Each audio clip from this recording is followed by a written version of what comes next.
Assalamualaikum. Hi everyone. Chapter 4, Theoretical Framework and Setting the Objective. Okay.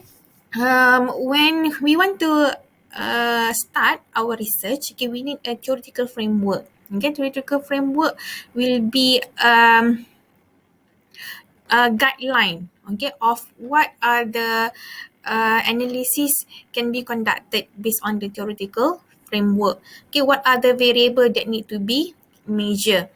And then after that, you can set the objective. Okay. So before we go to theoretical framework, okay, let me explain first about variables. Okay. So in statistics, the terms of variables frequently used, okay, to describe the characteristic or attributes of subject that we want to study. Okay. For example, let's say you want to study about depression, for example. So what are the characteristic or the attribute that you want to of the subject that you want to study that related to the depression? Okay.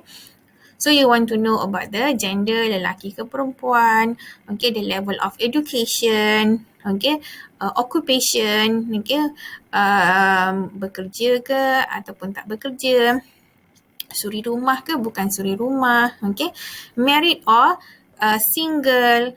So different characteristic, it might have different effect to the variable of interest. Okay, so when we want to do research, okay, we need to determine what are the variables, okay, should be involved in our research. Okay, so how to determine which variable supposed to be in our research? Okay, so this can be done by doing a literature review. Okay. Types of variables. Okay, saya tak nak go through types of variable, dia qualitative or quantitative. Okay, and then ada level, and then dia ada continuous, ada discrete. Itu saya akan explain, okay, later on in quantitative analysis. Okay. In this chapter, okay, I will explain on how does these variables, okay, really, can be used in developing theoretical framework. There are two types of variables. Okay, saya rasa you all pun tahu, dependent and the independent variable. How to differentiate between the dependent and independent variable? Independent variable, okay, is the variable that can be manipulated. Okay, and then if there are any changes in the independent variable, it can affect the dependent variable. Okay, so dependent variable is the variable that can be affected or can be changed according to the independent variable. Okay, but in some cases mungkin dia tak ada apa-apa effect pun. Okay, but if there are any changes in the independent variable, dependent variable might affected. Okay. For example, let's say depression. Depression dependent. What are the cause of the depression? Okay. Maybe because of workload. Okay. Banyak sangat workload can lead to the depression. Okay. So workload can be manipulated. Kita boleh bagi dia kerja banyak. Kita boleh bagi dia kerja sikit. Okay. So it affect the depression, which is the dependent variable. Okay. Gender. Gender can be independent variable. So lelaki ke perempuan can be the factors, okay, to the depression. Okay. So you should be able to differentiate which one is the independent variable, which one is the dependent variable. Okay. And then when you do research, it's also very important that to distinguish these two variables so that you can see how does it relates. Okay. And then which one need to be highlight. For example, biasanya kalau dalam bila kita buat research, kita punya background of study focus more on the dependent variable. Okay. Tapi bila dalam literature review, kita focus on the independent variable. Okay. This is an example, independent variable and a dependent variable. Tadi pun saya dah cerita. In this case, dependent variable is satisfaction. Independent variable, service quality and the product quality. Okay, so actually there are many independent variable, boleh jadi ada banyak independent variable. And then dependent variable can be quantitative, okay, can be in a binary, yes or no, and then it depends on the analysis that you want to. It depends on uh, the attribute or the data that you collect. Okay. And then when we develop a theoretical framework, okay, there also moderating variable. Okay, so what is a moderating variable? Moderating variable that affect the direction or strength of the relationship between independent variable and a dependent variable. So that is a moderating variable. Biasanya moderating variable bentuknya dalam bentuk diamond ni lah. Kita tulis dalam bentuk diamond. Okay, example of the moderating variable, contohnya ni lah. Okay,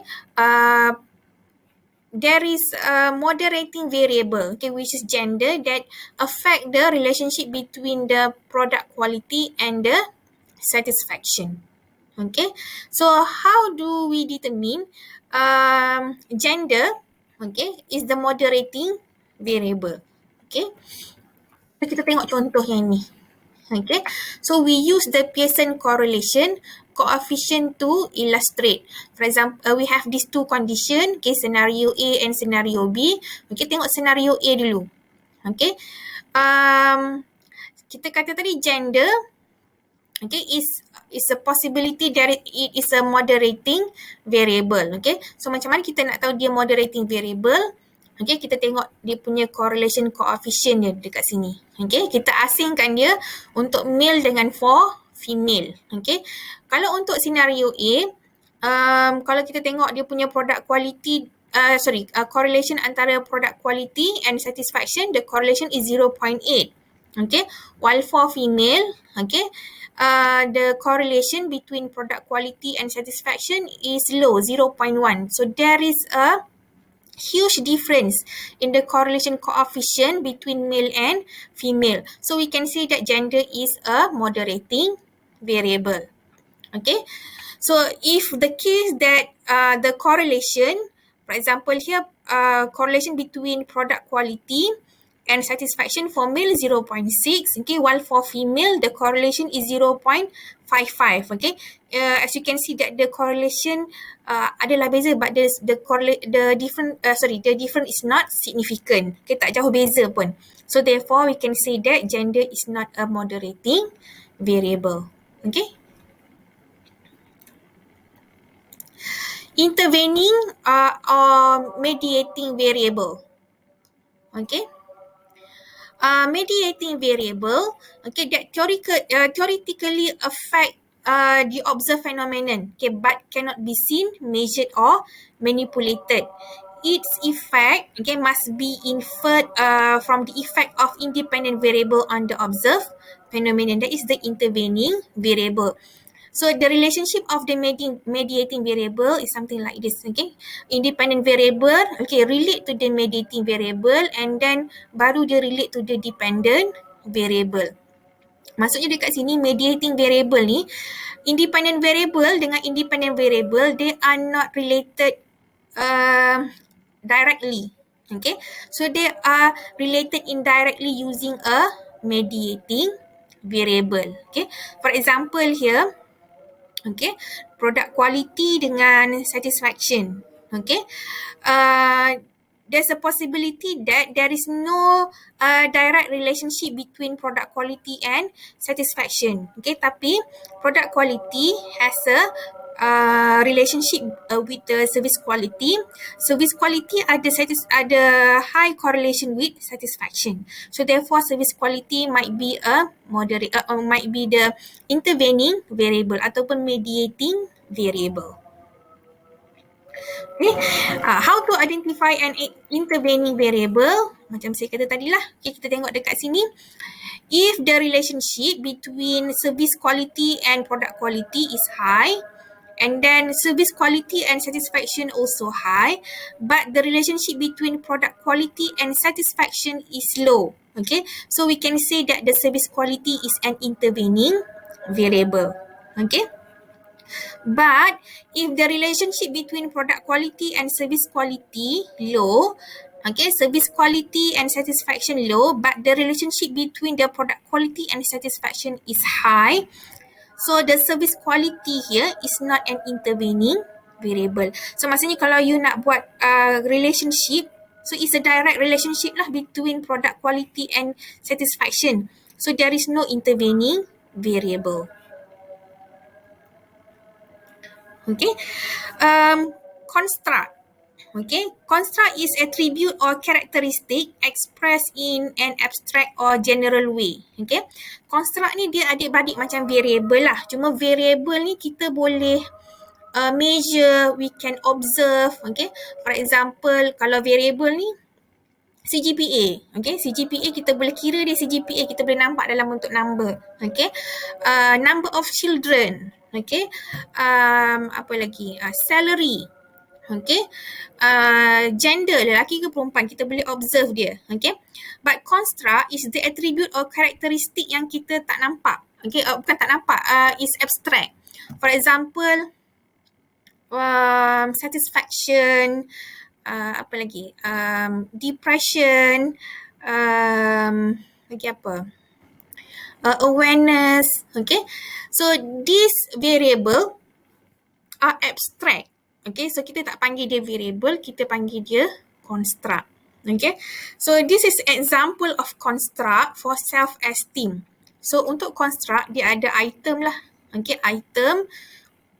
Okay, to measure the self-esteem. Okay, the process of determine the item that measure the self-esteem is called as operationalization. Okay, yang ni saya akan ajar kemudian dalam chapter yang seterusnya. Okay, but in this case saya cuma nak bezakan apa dia variable, apa dia construct. Variable ingat tadi, variable yang kita boleh measure, yang kita boleh observe. Okay, tapi construct something yang abstract. Macam itulah satisfaction, self-esteem, okay, motivation. Macam mana kita nak measure level of motivation? It's a very abstract. Okay, so kita kena construct the item to measure this variable. Okay, and then they exist as concept but not as tangible entities. Okay, sebab kita tak boleh nampak apa ke marah, kita tak boleh nampak pain, sakit kan. Okay, kita tak boleh nampak self-esteem, benda tu kita tak boleh nak tengok. Okay, but we can measure, okay, using construct. What is theoretical framework? Okay, theoretical framework is a collection of interrelated concepts. Okay, it's like a theory but not necessarily so well worked out. Okay, and then developed through literature review as I mentioned. Okay, rasanya you all biasa kan tengok theoretical framework. Theoretical framework ni dia akan tunjuk the relationship between the variables. Okay, for example, ini, okay. This is an example of theoretical framework for depression, okay. So dia ada dependent variable. The dependent variable is depression and the independent variable these three. Okay, stress, social support, and then the self-esteem. Okay, and then it will show the relationship, okay, among these variable. Okay, why we need the theoretical framework? Okay, first, researchers' perspective on how the interrelated concept and variable in a study fit together. Okay, so kita nak tengok how does our independent variable related to the dependent variable. Ada moderating variable tak? Ada intervening variable tak? Okay, or we want to add other factors. Okay, and then kadang-kadang kita punya theoretical framework, dia ada awareness and then dia ada practice. Okay, and then we can combine this to become a theoretical framework.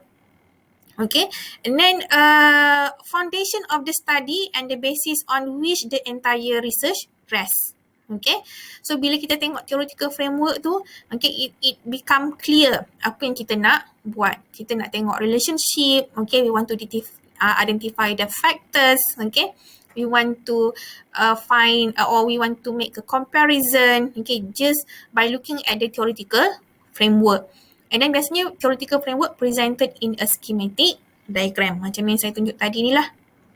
Okay, so this is an example of a theoretical framework. Okay, so kalau you punya research, okay, you contohnya you nak determine level of depression, okay, among student during MCO contohnya, okay, so you need to find an existing theoretical framework. Okay, you jangan buat theoretical framework yang baru tau. Okay, you pakai existing theoretical framework.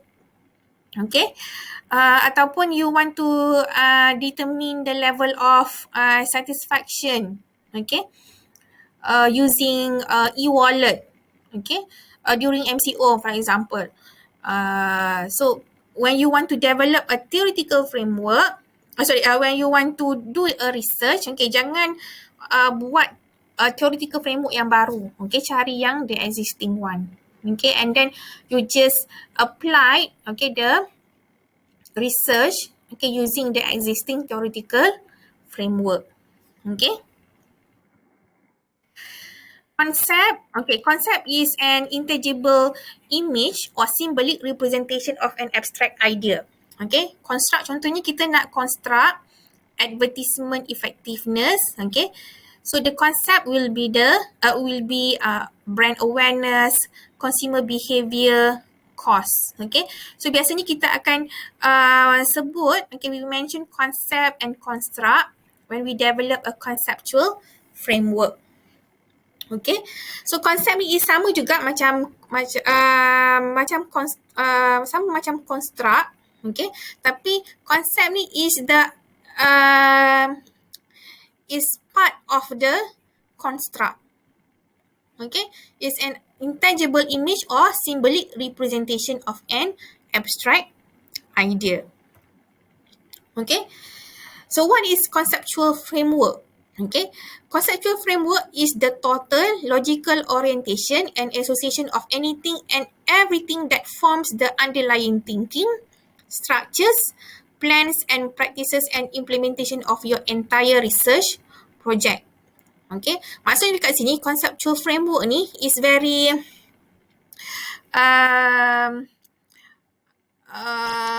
lagi complicated lah. Okay, because it cover everything that you want to do in your research. Okay, theoretical framework based on the existing theory, but conceptual framework on the other hand something that you can develop yourself based on this theory. Okay, so saya tak nak you buat conceptual framework tau, saya nak you cari theoretical framework. Okay, maksudnya you do the analysis based on the theoretical framework. Theoretical framework ni biasanya memang dah established, okay, that already verified. So kita pakai theoretical framework instead of conceptual framework. This is an example of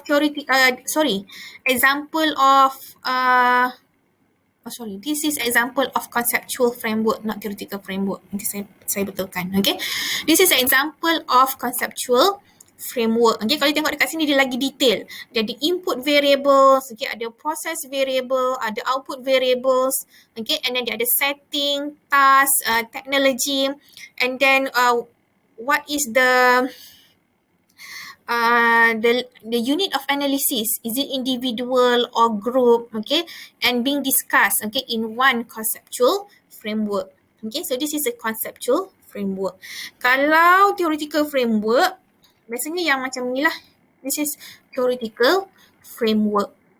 Okay, so dia akan tengok lebih kepada relationship between the variables. Okay, so the difference between theoretical and conceptual, okay, kalau theoretical, dia very general, okay, broad. But for conceptual, dia memang dah, orang kata apa, dah fokus, it become more focus. Okay, dia dah tahu dah group apa yang dia nak target, what is the target population in the conceptual framework. Okay, general, less structured, okay, but conceptual, very specific, definite structure, Okay, theoretical derive from existing theories. Okay, tapi kalau conceptual, okay, derive from concept, specific variable that may be identified by the study itself. Okay, so maksudnya in conceptual framework, you sendiri yang derive, you sendiri yang buat. Okay, so you boleh modify the conceptual framework, and then you can put a detail on the framework. And then theoretical framework provide basic foundation, okay, the overview, okay, how does this variable are related to each other. Tapi kita tak bagi detail, okay, how you are going to do this research in the theoretical framework. But in a conceptual framework, yes, it provides structure for a research analysis. Okay, so lagi sekali saya ingatkan, okay, for your FYP, okay, final year project, okay, saya tak nak you come up with a conceptual framework. Okay, cari theoretical framework. Okay.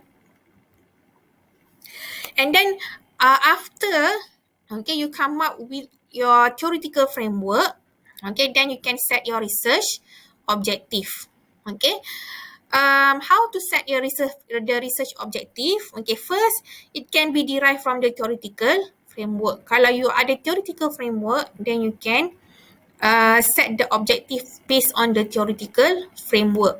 For example, to determine the association, okay, between gender and gender and level of satisfaction, for example. Okay, so this objective can be determined from the theoretical framework. Okay, and then clearly stated and relevant. Okay, this is very important bila kita tulis research objective, must be clearly stated and relevant. Apa variable yang kita nak, what are the variables involved, okay, and then the objective, is it can be achieved or not, okay. And then each research objective, okay, must come with method of solution. Okay, kalau you tak boleh sebarang tulis research objective, okay, you must each of the research objective, okay, mesti kena ada solution dia. Okay, jangan berapu-rapu lah objektif you tak untuk apa, menjadikan rakyat Malaysia lebih rajin ataupun supaya negara lebih aman. Okay, you cannot do that just based on your research. Okay, so be realistic. Okay, be relevant. Okay, biasanya dalam research objektif kita, especially as a statistician, yang ni yang kita biasa buat lah, okay, to classify consumer purchasing orientation, okay, within the fine dining restaurant market. How to classify? Kita pakai discriminant analysis contohnya. Okay, macam saya kata tadi lah, each of the objective mesti kena ada method of solution. Okay, macam mana kita nak classify consumer purchasing orientation? Kita pakai discriminant, okay, ataupun kita pakai factor analysis. Okay, to determine the factors affecting the purchasing behavior. Okay, so what are the method? Okay, katakan kita pakai regression analysis. Okay, so bila you set up the research objective, okay, terus you fikir, you nak pakai method apa? Okay, nak pakai regression ke? You nak pakai logistic regression ke? You nak pakai multivariate ke? Okay, to compare level of awareness, okay, towards global warming according industries. Okay, kalau comparing biasanya kita akan pakai ANOVA. Okay, ataupun kalau repeated measure, for example, kalau kata kita buat kajian retrospektif, for example. Okay, to model daily Malaysian, to model daily Malaysian gold price, for example. Okay, so kalau modeling biasanya kita pakai model ni lah, macam ni kita nak modelkan gold price ni. Okay, so kita pakai time series model lah. So there's supposed to be a method for each research objective. Okay, and then after you develop the research objective, the next one is developing the hypothesis. Okay, but before that, before we go to the developing the hypothesis. Okay, research objective, kalau you punya research objective, comparing method. Okay, you want to determine what are the best model to forecast Malaysian gold price, for example. Okay, daily Malaysian gold price. Okay, so you are comparing method. You katakan you pakai method ARIMA, you pakai method GASH, okay, you pakai exponential smoothing technique, for example. You want to compare among these three, which one is the best to forecast the Malaysian gold price. Okay, so kalau if that is your research objective, okay, so you tak perlu ada research hypothesis. Okay, if you are comparing method.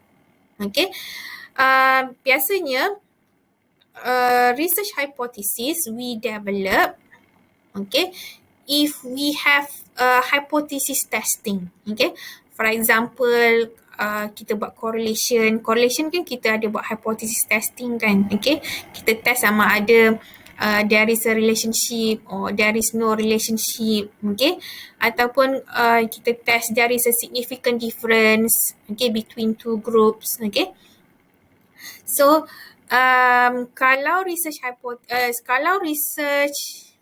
objektif kita ada hypothesis, dan baru kita pergi ke research hypothesis. Okay. What is a hypothesis? Okay, hypothesis is an educated guess or prediction of the relationship between one or more factors. Okay, factors here can be a variable or construct identified in the study in the manner that it can be tested statistically. Okay. So, biasanya dalam hypothesis kita akan tekalah ada correlation ataupun tak ada correlation. Okay, educated guess, okay, or prediction yang mana kita boleh test dia guna statistical analysis. Okay. Hypothesis are formulated tu ada dua sebab. Kenapa kita buat hypothesis? Hypothesis statement. Okay, first to investigate relationship among the variables. Okay, contoh, okay, people who suffer higher levels of technophobia are less likely to use technology or to purchase technologically intensive product. Okay, as customers' trust in product increases, the intention to purchase the product in the future tend to increase. Okay, so that is the hypothesis. Okay, ataupun to investigate difference between groups, okay, with respect to any variable. Contohnya, impulse buyers have higher intention to engaging in e-commerce transaction than non-impulse buyers. So, kita nak buat comparison between impulse buyers and non-impulse buyers.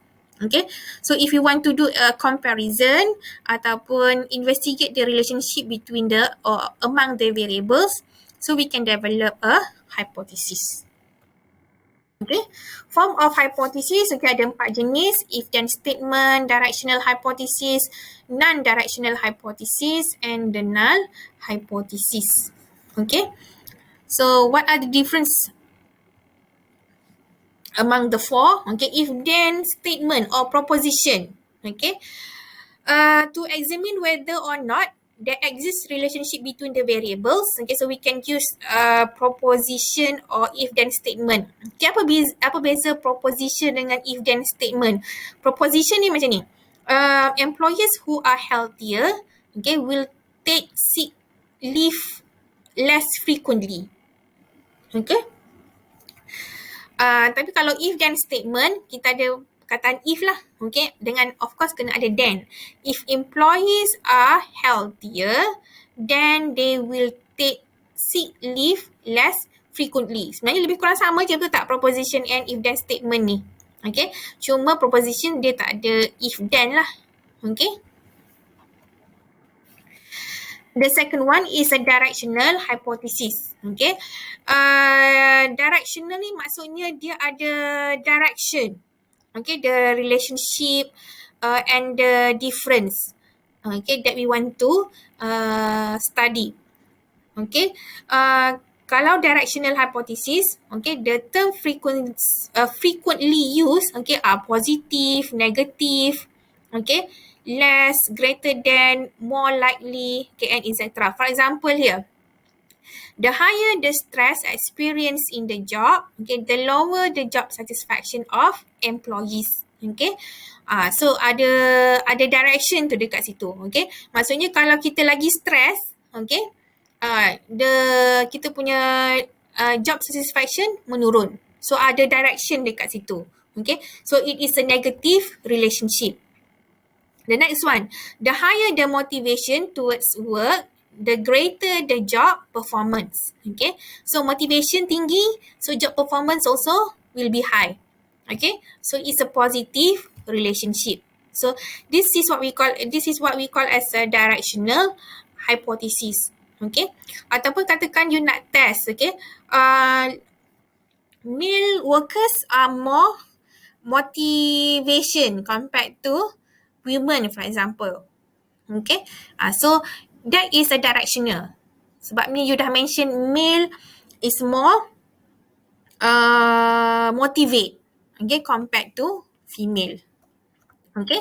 While non-directional hypothesis, okay, used to determine relationship of difference but no indication of direction of the relationships or difference. Biasanya kita akan tulis hypothesis there is a relationship, tapi kita tak tahu sama ada is it a positive relationship, negative relationship, okay, or there is a difference between work ethic values of American and Asian employees. Okay, so dia tak ada direction. Okay, kita akan dalam hypothesis kita just mention there is a difference or there is a relationship.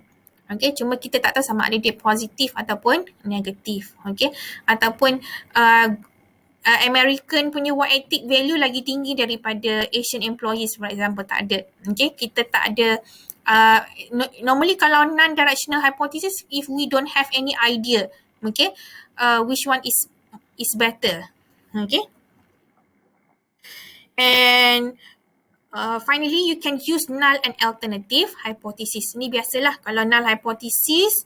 Okay, kalau yang ni kalau tak tahu ni memanglah bukan statistician namanya. Okay, null hypothesis biasanya kita akan express no significant relationship ataupun no significant difference. Okay, tapi kalau dalam alternative hypothesis kita akan tulis there is a relationship.